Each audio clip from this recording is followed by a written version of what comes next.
Damas y caballeros, hoy en Sombras de la Literatura vamos a ver la tercera parte de la historia de la filosofía.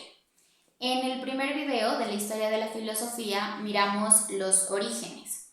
En el segundo video miramos las primeras escuelas filosóficas, científicas y miramos los nuevos desarrollos de la física. Recordemos así rapidito que las primeras escuelas filosóficas, científicas también, fueron los jónicos, los eleatas, los pitagóricos o itálicos, y aquí aparecen los nuevos desarrollos de la física, que también los tratamos en el video anterior, en el cual encontramos a Empédocles, a Anaxágoras, que los tratamos ya uno por uno, y a los atomistas, o sea, a Leucipo y Demócrito. Y también tratamos al final, creo que en unos 2 minuticos, tratamos a los eclécticos. Y terminamos el anterior video. En este video vamos a tratar de ver 3 o 4 temas. Van a ser los sofistas, Sócrates y Platón. Esos van a ser los principales.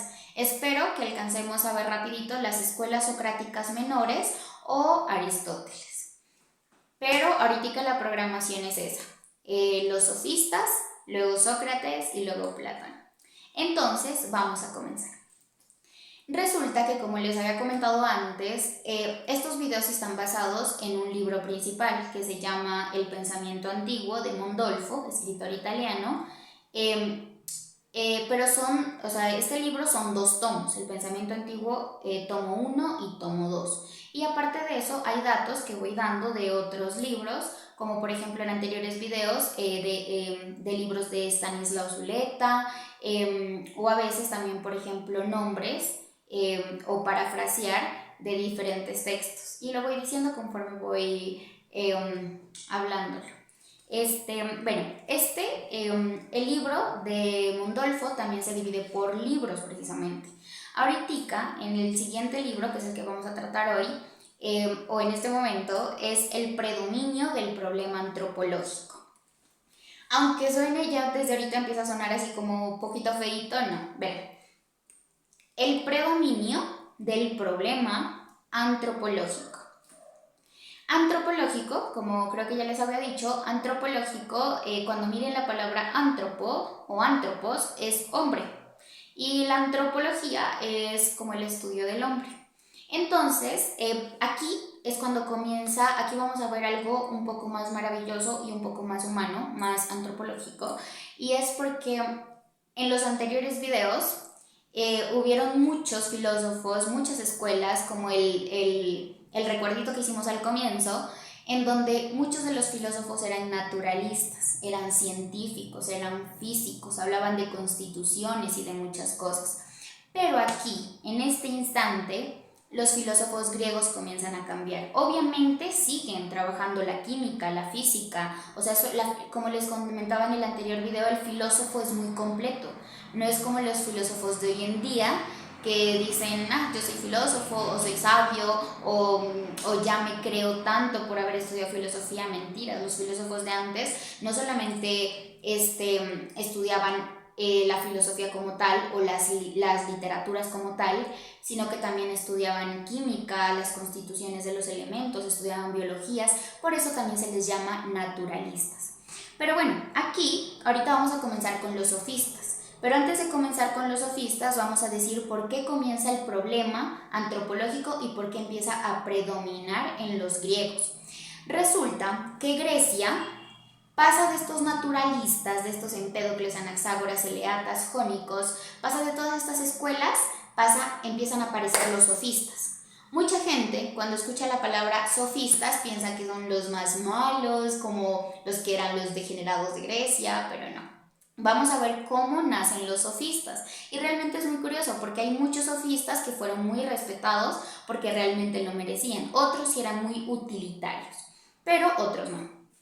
Bueno, resulta que este predominio antropológico surge como consecuencia del creciente desarrollo democrático. Ustedes sabrán que la democracia nace en Grecia. En Grecia nace la mejor forma de gobierno que existe, que es la democracia. la democracia, el gobierno del pueblo. Porque incluso hay muchos escritores, por ejemplo en la República de Platón, Sócrates empieza a plantear las diferentes formas de democracia.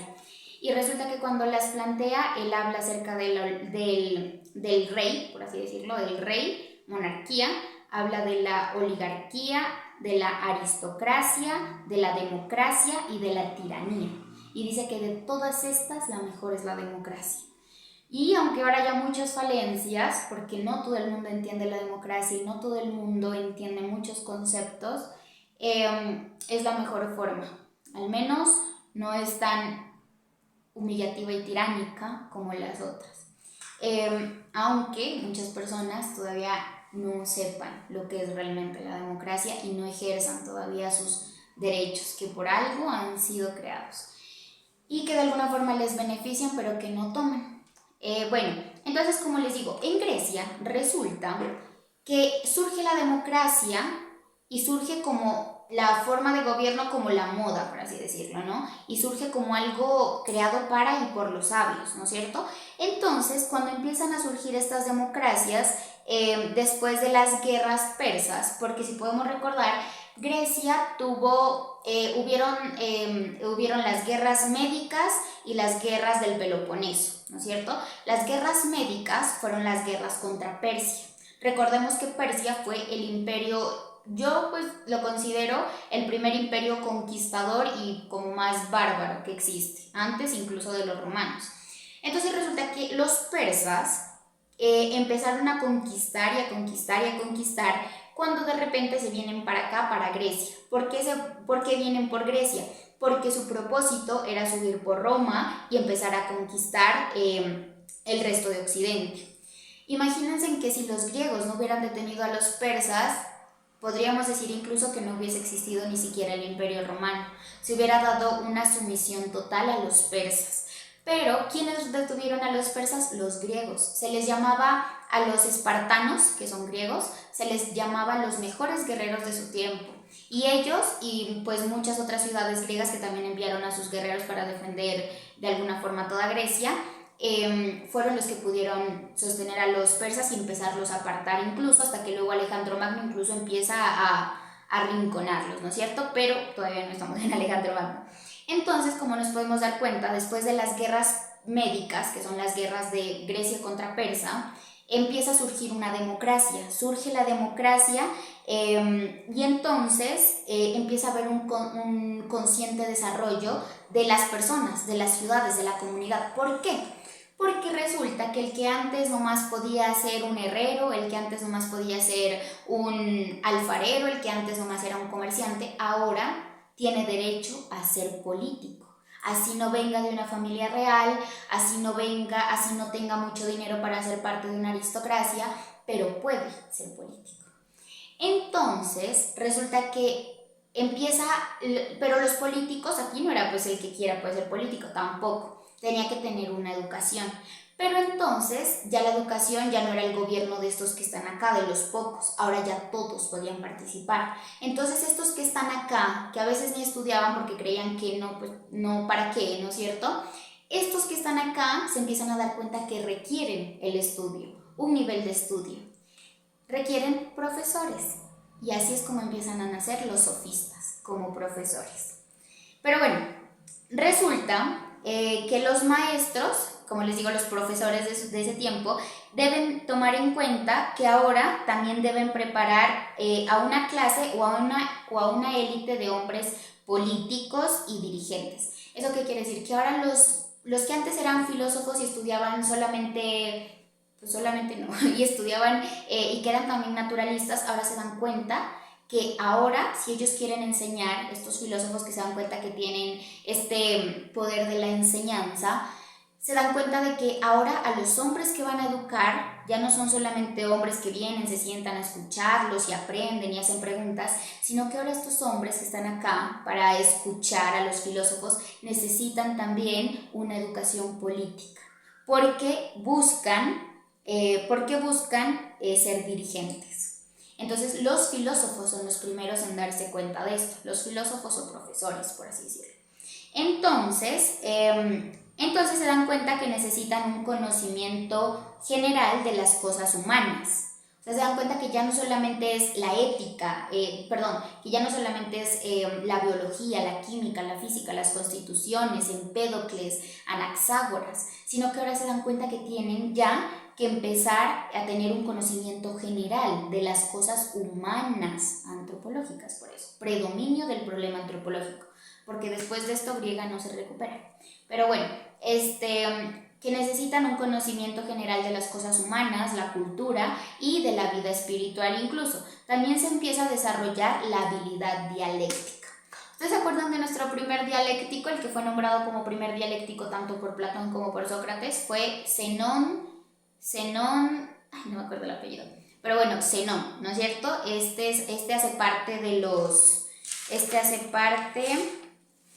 No recuerdo, está antes de los atomistas, está como por los eleatas, creo que aparece Zenón de Elea, si no me equivoco. Entonces, Zenón de Elea se le denomina el primer dialéctico, pero no todo el mundo era dialéctico. Muchos cogían sus libros, sus cuadernos, todo y estudiaban y nada más.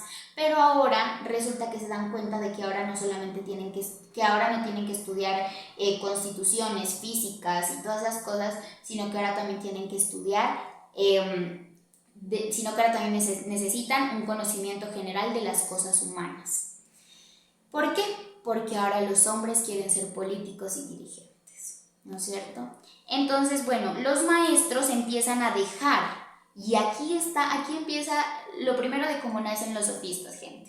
Los maestros empiezan a dejar de imponer reglas, porque antes ellos tenían el poder, el que tiene el conocimiento tiene el poder, pues al menos así decían, ¿no? Por aquí empiezan a dejar de imponer reglas y sistemas propios, o sea, decir, yo enseño así, yo hago esto así, mi escuela es así. Ya empiezan a dejar de imponer reglas y se ponen al servicio de la exigencia de sus discípulos.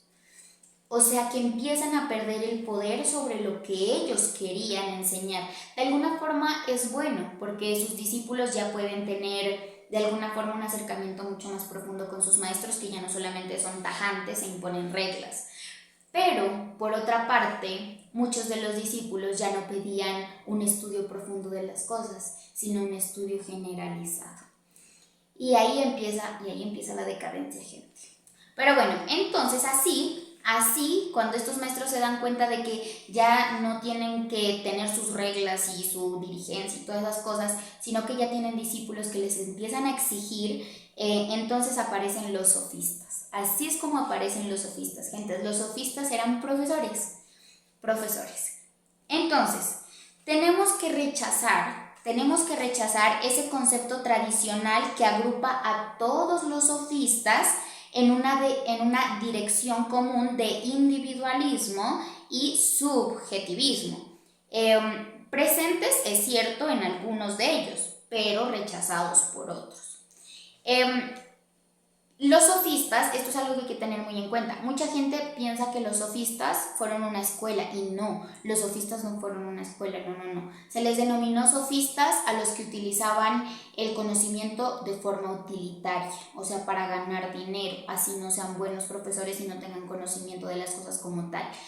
Pero hay que darse cuenta que no todos eran así, que muchos sí eran individualistas y subjetivos, pero muchos otros no. ¿No es cierto? Bueno, los sofistas fueron maestros, como les decía, que presentaban diferentes soluciones a los problemas y representaban distintas corrientes.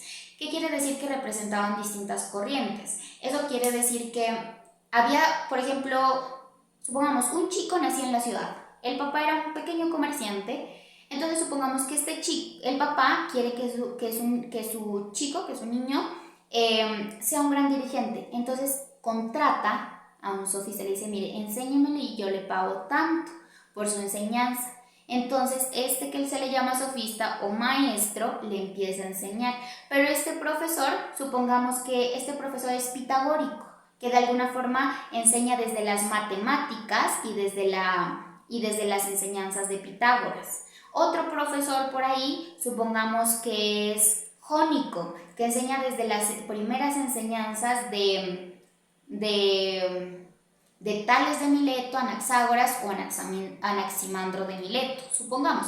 Eso quiere decir corrientes. Todos eran profesores y cada quien pues había tomado como sus maestros a diferentes escritores. Es como, por ejemplo, nosotros, ¿no es cierto? Por ejemplo, yo digo, por ejemplo, mis maestros de escritura, y yo te puedo hablar de tal escritor y tal escritor, pero otro puede decir, no, yo me dedico solo a los novelistas y te hablo de novelistas. Otro puede decir, no, yo solamente a los ensayos, por ejemplo, ¿no es cierto? A los cuentos, por ejemplo, Edgar Allan Poe es el grande de los cuentos, ¿no es cierto? Por ejemplo, en Rusia tenemos a Chekhov, y así. Entonces, esas serían las corrientes, de donde se formó cada uno, el camino que tomó cada uno. Algunos eran pitagóricos, otros eleatas, otros jónicos y así. Pero todos eran profesores y después se les empieza a denominar sofistas. Bueno, en primer lugar, los sofistas empezaron siendo una correspondencia a necesidades de cultura. Lo que les digo, al comienzo se lo solicitaba, como ya la gente se dio cuenta que podía participar también de un poder público, de la democracia, entonces empezó a pedir maestros para que les enseñen, les guíen. Entonces los sofistas empezaron siendo una correspondencia a una necesidad de cultura.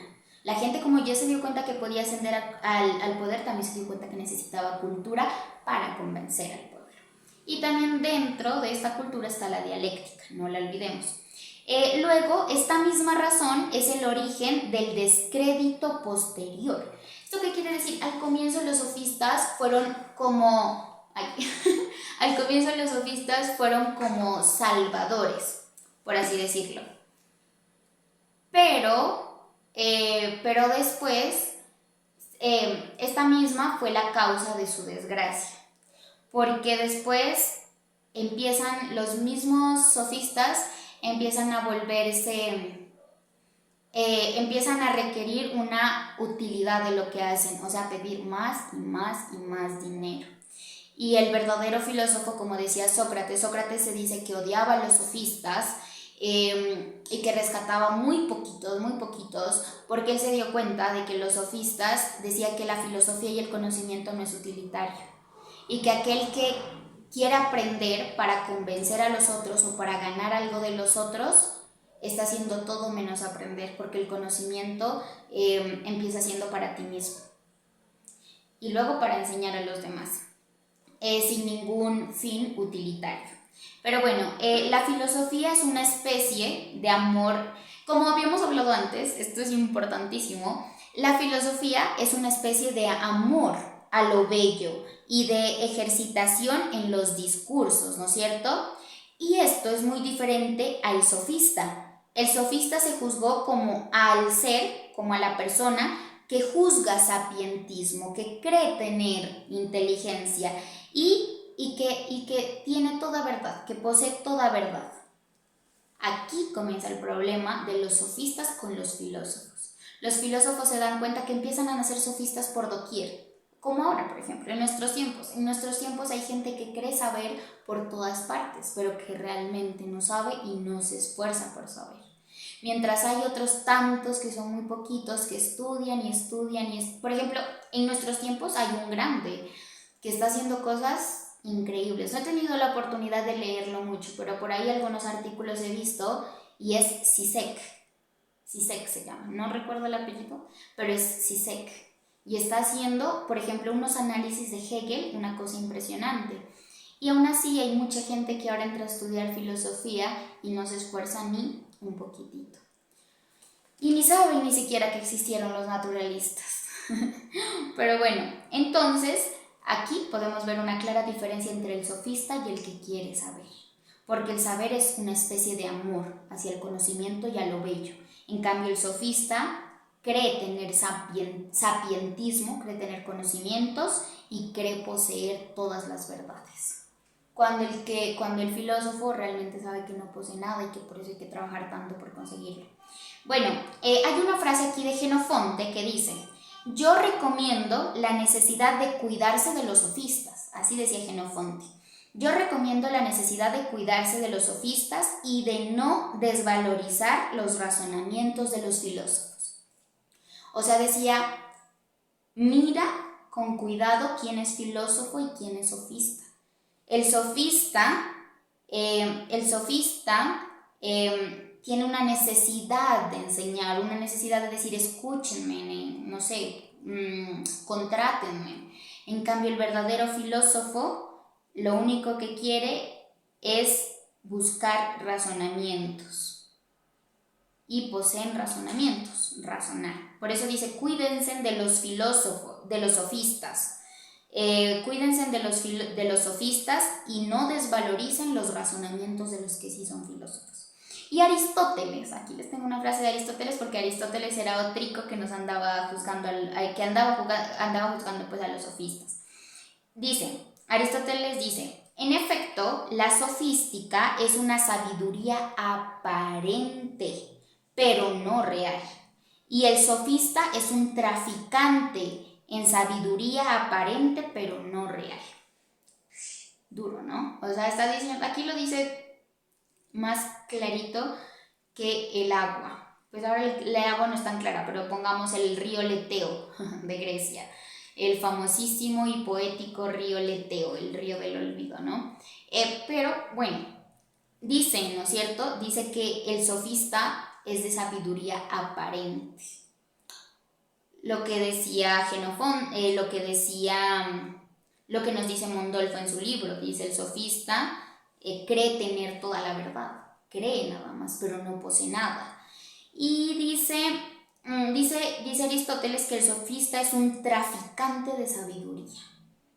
O sea que lo que está haciendo es corrompiendo a la verdadera sabiduría. Y por eso se enfurecen tanto los verdaderos filósofos contra los sofistas. Pero bueno, los sofistas, volviendo aquí a los sofistas, porque aquí estamos hablando de los sofistas, no solamente tirándoles, los sofistas tenían dos métodos, la erudición y el ejercicio activo de habilidades intelectuales. Bueno, eso lo podemos ver hasta ahora. Por ejemplo, Jorge Luis Borges, a él se le llamó erudito, ¿no es cierto? Más no se le llamó sabio.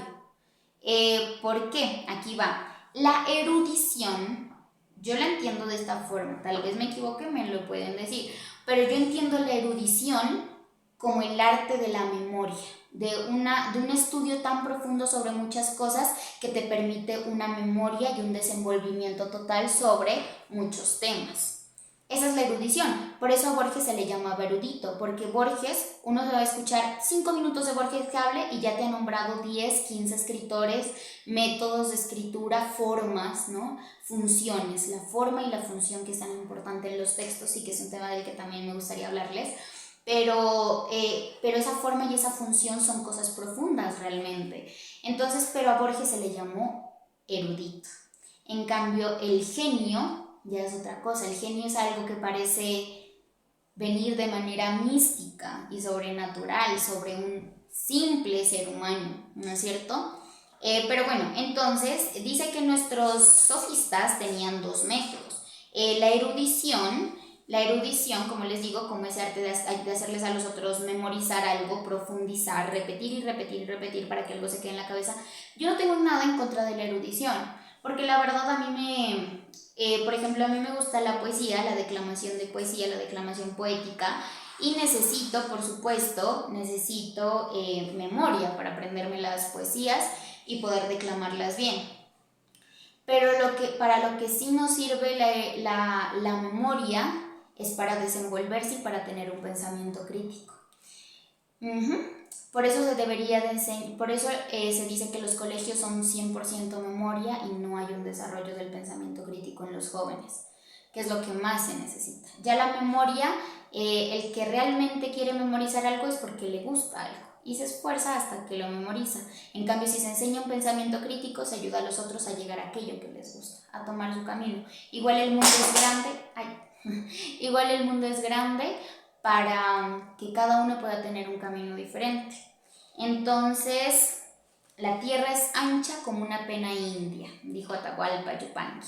Bueno, los sofistas tenían como necesidad enseñar la democracia y la cultura. Escuchen bien esta palabra, tenían como necesidad. Ahí está el problema de los sofistas. Los sofistas tenían la necesidad de enseñar la democracia y la cultura. Un filósofo no tenía la necesidad de eso. El deber del filósofo era razonar y ¿cómo se diría esto? Y dar respuestas. Dar respuestas que se acerquen a la verdad. Porque no creo que el verdadero filósofo crea poseer la verdad como lo hacían los sofistas, que creían tener sapientismo. Sapienza, sí, conocimiento.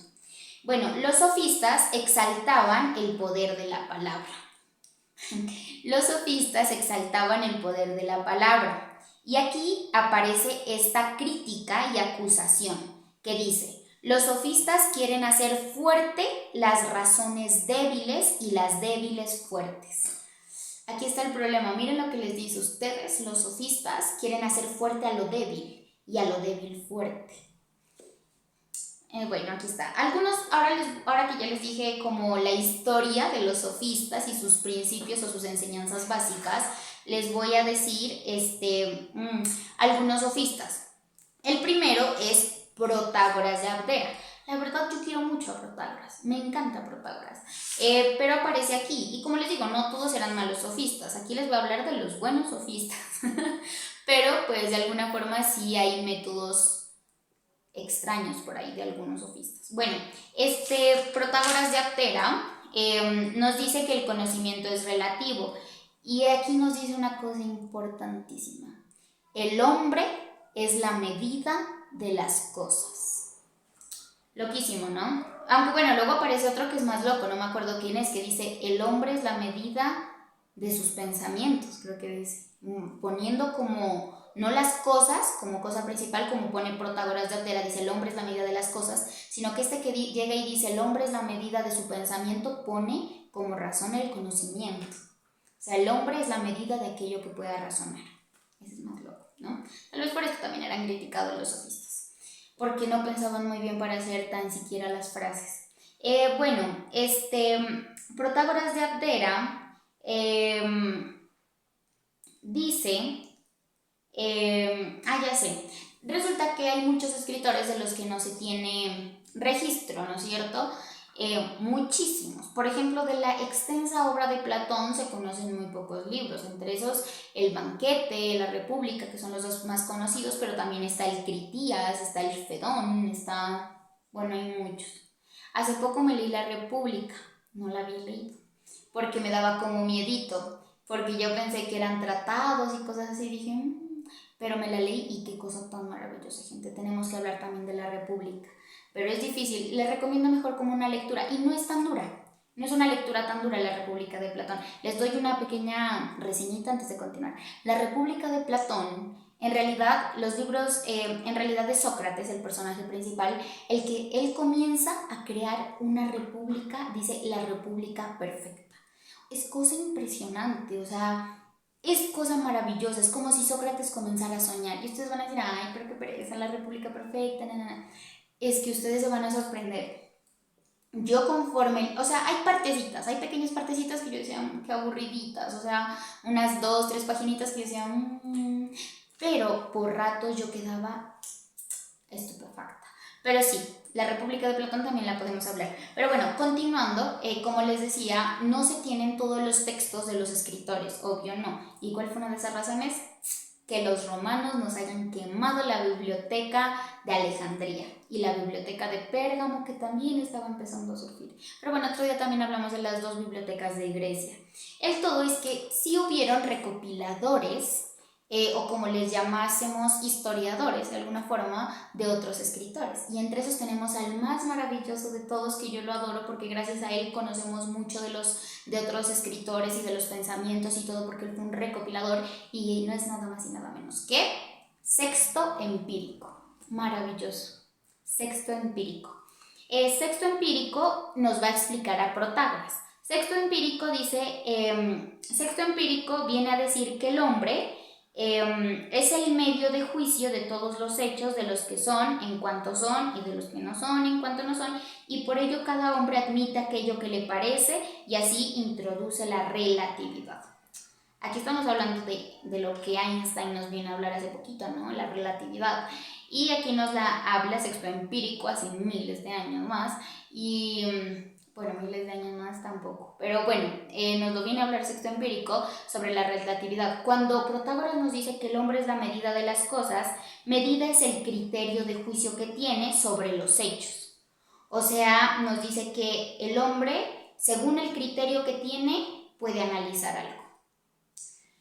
Como después nos lo habla Sócrates sobre la ignorancia. Nos dice que no es culpa del otro lo que hace, sino culpa de su ignorancia. Que por eso hay que ser tolerantes. Pero bueno, Platón nos da una frase mucho mejor que dice: este razonamiento de Protágoras me parece el más sorprendente y destructor de otros razonamientos y de sí mismo. O sea, el que les digo, el de el hombre es la medida de las cosas. O sea, el hombre, según su criterio, puede razonar lo otro y puede incluso relativizarlo. Bueno, Protágoras dice que cada uno de nosotros es medida de lo que es y de lo que no es. Pues ahorita diríamos, obvio, pues no es cierto, somos lo que somos y no lo que no somos. Pero, pues para que ese tiempo lo haya dicho Protágoras y le haya dado un juicio a su misma frase, es bastante increíble y bastante respetable. Bueno, pasemos de Protágoras. Si alguien quiere saber mucho más de Protágoras, obviamente lo puede hacer. Protágoras también nos decía que hay que hacer de la sabiduría un valor práctico, enseñar cosas buenas y cosas justas, y también trabajar correctamente en la tarea de la educación. O sea, Protágoras era bueno, aunque se le denominó sofista, era bueno. Él decía que hay que trabajar en la educación, pero enseñando cosas buenas y justas. Protágoras también nos dice que la sofística no ha sido una escuela con una doctrina común a todos los sofistas, sino que ha sido un movimiento cultural. Aquí miren esto de importante. Protágoras nos dice que los sofistas no fue una escuela, bueno, como ya lo habíamos dicho, pero tampoco nos dice que son profesores, nos dice que son un movimiento cultural en el que se han desenvuelto las más diversas corrientes. Eso es cierto, en todo movimiento hay diversidad. Así todos vayan por un mismo objetivo, hay diversidad, porque no todos son clones de uno mismo, todos son diferentes, ¿no es cierto? Entonces dice que hay diversas corrientes en este movimiento sofístico y también se han afirmado las más diversas orientaciones. Pues todo se empieza a expandir, ¿no? Todo está en una constante expansión, incluso el universo, así que ¿cómo no se iban a expandir los sofistas también? Entonces aparece, esta es la definición que nos dio Protágoras de los sofistas. Ahora vamos a ver, ahora les voy a dar el nombre nomás de otros sofistas para no alargarnos tanto, pero como les digo, Protágoras es realmente increíble, c'est magnifique. Entonces aparece Gorgias de Leontium. Él fue un retórico y un exaltador del arte oratorio, de la oratoria. No existe un criterio absoluto. Incluso Gorgias nos decía que nada existe. Él salió igual de loquillo que el aprendiz de Heráclito de Feso, ¿no? Que también se los contaba el otro día. Pero bueno, Gorgias niega el ser, niega el conocer y niega el comunicar, a pesar de que fue un orador. También aparece Pródico de Ceos, que nos dice que las cosas bellas, esto es hermosísimo, las cosas bellas son concebidas por los dioses a los hombres cuando ha habido estudio y fatiga. El bien es trabajo, la virtud es conquista. ¡Ay, qué maravilloso esto! Miren lo que dice. Dice que hay que trabajar duro, estudiar y fatigarnos para llegar a las cosas bellas que nos las dan los dioses. Porque el bien, este bien, es trabajo. La virtud que desarrollamos para llegar a este bien es la verdadera conquista. Eso quiere decir que, como decíamos también la otra vez, no es el objetivo, es el camino. Bueno, otro de los sofistas es Antifonte de Atenas. Antifonte de Atenas decía que, por ejemplo, la primera cosa en los hombres es la educación y volverla un hábito. Entonces él nos dice en sus palabras, nos dice, cuando en el cuerpo joven se ha sembrado una educación vigorosa, ésta vive y florece durante toda la vida y no alcanza a destruirla ni lluvia ni sequedad. Incluso la Biblia dice, ¿no es cierto? La Biblia dice en tus años de juventud, ¿no? Edúcate en tus años, algo así. No recuerdo bien, también voy a parafrasearla, pero yo lo sé porque mi madre me lo ha dicho y es, edúcate en tus años de juventud y tus días florecerán, algo así dice. Pero bueno, miren, aquí muchos nos lo dicen, ¿ok? Bueno, también dice que tenemos que conquistarnos a nosotros mismos. Uy, yo creo que les conté también del templo de Delfos, ¿no? No me acuerdo. Es que he contado muchas cosas en lo que vamos de estos 3 videos. Pero bueno, dice que la conquista de sí mismo, la necesidad del hombre de experimentar el mal y la vergüenza para salir mejor y vencedor de sí mismo y para la reflexión. O sea, dice que el hombre que experimenta el mal y la vergüenza puede darse cuenta que ignora muchas cosas y así reflexionar. Uy, esto se parece mucho a la mayéutica de Sócrates, de la que vamos a hablar en un momentito. Bueno, nos dice que no se debe juzgar ninguna sabiduría más recta que otra. La de el hombre, dice, el hombre que resiste a los halagos,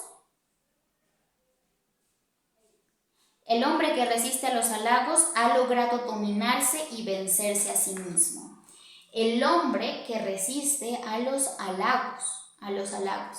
Hay una frase que a mí me encanta de Facundo Cabral, que precisamente está en su canción más conocida, esa de no soy de aquí ni soy de allá, y es en el recital, no solamente la canción como tal, sino que hay la cancioncita en YouTube también, viene con una partecita en la que él solamente habla, ¿no? Toca su guitarra y habla, como un recital.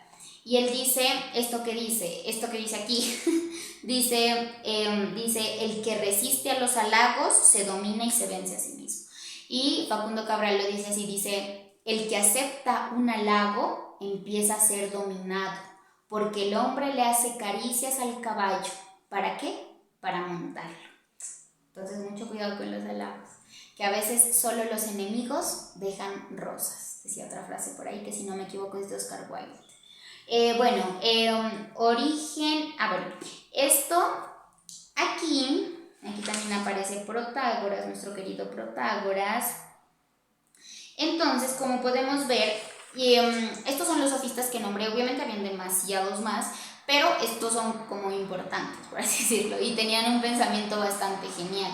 Estos son como la excepción de los sofistas, y podemos ver que no todos los sofistas eran malos, sino que aquellos que se querían concentrar de la educación no era simplemente para quitarle plata a los otros y para enseñar aquí y allá lo que se les ocurra y creerse de sapientismo, sino que también era para mostrar que el trabajo duro y la fatiga nos llevan a conquistar nuestros objetivos y nos llevan a la virtud, que la virtud es la verdadera conquista. De esta manera, con los sofistas se comienza a delinear la distinción entre el mundo de la naturaleza y el mundo de la cultura, las maneras complejas de vivir del hombre. Aquí lo que les dije al comienzo, ¿vieron? Ni me había acordado de esto. Se empieza a delinear, aquí miren esta barrerita que se empieza a delinear aquí, en este tercer video. Y acá están los naturalistas, que los tratamos en el primer y segundo video.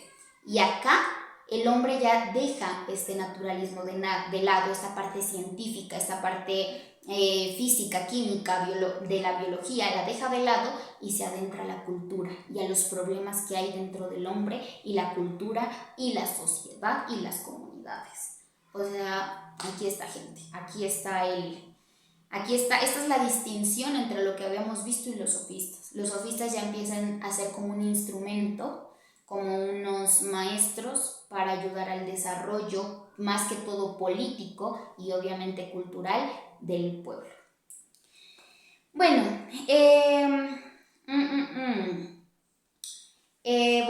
Por aquí nos aparece, antes de comenzar con Sócrates, voy a leerles unas 2 frasecitas que a mí me fascinan. Una es de Calícles.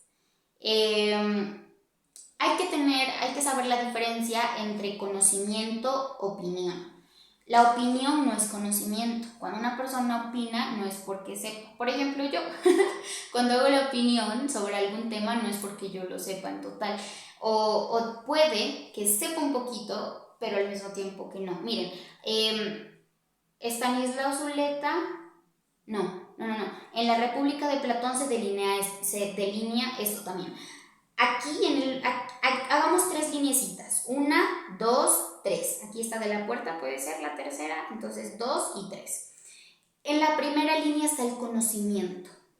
La línea más alta y más bella que existe. ¿Qué es el conocimiento? Es la esencia de las cosas. La opinión está aquí en el medio. Ni conoce ni ignora del todo.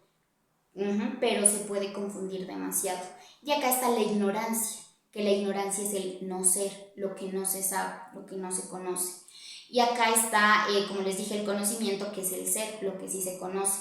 Pero aquí en el ser, en el conocimiento, está la esencia de las cosas. ¿Eso qué quiere decir? Si ustedes se ponen a estudiar a fondo, como hacían antes los filósofos, aquí ustedes van a apuntar a esto, a la esencia, por ejemplo, de la belleza, supongamos. Van a apuntar al conocimiento de la esencia de la belleza.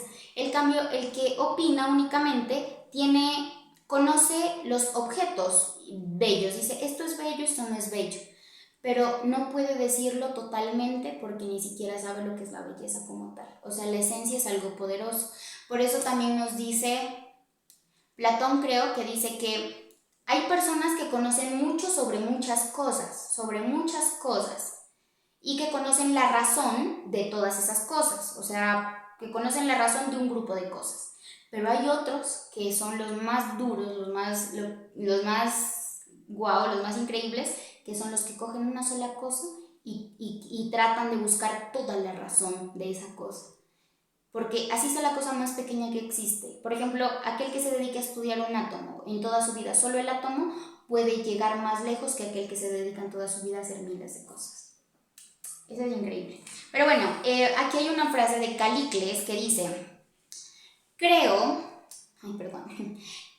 que quien ha hecho las leyes son los débiles y las masas, y establecen como ley lo que los beneficia y los favorece, atemorizando a aquellos fuertes y capaces de superarlos. Los más débiles se contentan con la igualdad. Ay, la igualdad. Es que no se trata, como decía también Facundo Cabral, no se trata de que todos seamos iguales. El mundo sería súper aburrido si todo el mundo hiciera la misma pintura, todo el mundo hiciera la misma canción, todo el mundo cantara lo mismo todos los días, sería aburrido. El mundo es maravilloso porque todos somos diferentes, porque los caminos son muchos. Entonces, no se trata de que todos seamos iguales, se trata de armonizar las diferencias. Pero los más pobres, y no solamente materialmente, sino espiritualmente, quieren igualdad, sin darse cuenta que a veces la igualdad los va a dejar en la misma pobreza. Lo que se requiere en este mundo, si ya hablamos política y económicamente, es equidad, que es una cosa bastante diferente. Bueno, dejamos hasta ahí a los sofistas. Nos demoramos hablando 40 minutos de los sofistas. ¿Eso quiere decir que podemos dejar este video hasta aquí nomás y hablar de los sofistas? Y después, en el otro video, hago un video solo de Sócrates y otro de Platón. Eso parece. Para que no queden tan largos. Entonces, hasta aquí lleguemos, gente. Entonces, esto ha sido todo sobre los sofistas. Es una historia bastante genial, ¿no?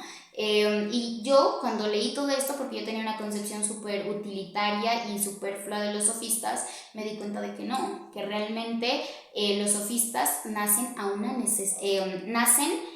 como producto de una necesidad de desarrollo democrático, político y cultural. Por eso es que aquí con los sofistas ya el hombre ya no empieza a buscar el por qué nacen las estrellas, por qué surge el sol, sino ya se empieza a concentrar en la comunidad y en ellos mismos. O sea, denomina lo que dijimos al comienzo, denomina el problema antropológico. Entonces, muchas gracias. Entonces, el siguiente video que va a ser sobre Sócrates. Entonces, nos vemos en el otro video.